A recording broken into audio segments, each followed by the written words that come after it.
Són 60 joves promeses de la música i venen a Palma directament des de Nova York. Tenen entre 15 i 18 anys i a nit ells van ser els protagonistes d'un gran concert solidari a la seu de Palma. La Long Island Youth Orchestra va ser la formació convidada del recital Una mà per a l'esperança i que va organitzar Projecte Home Balears. Intentar ajudar la gent que ho necessita sempre és una cosa meravellosa. Nosaltres treballem amb els clubs de rotaris al voltant de tot el món fa molts anys.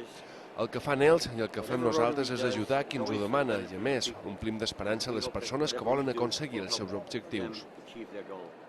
Amb peces breus de Brahms, Tchaikovsky o Bizet van encisar les 1.200 persones que van omplir els bancs de la catedral.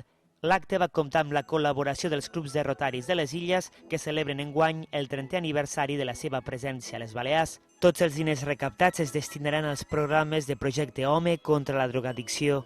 És molt guapo que l'orquestra jove de Long Island vulgui ajudar a uns joves de Balears, de Mallorca, i això és una gran alegria.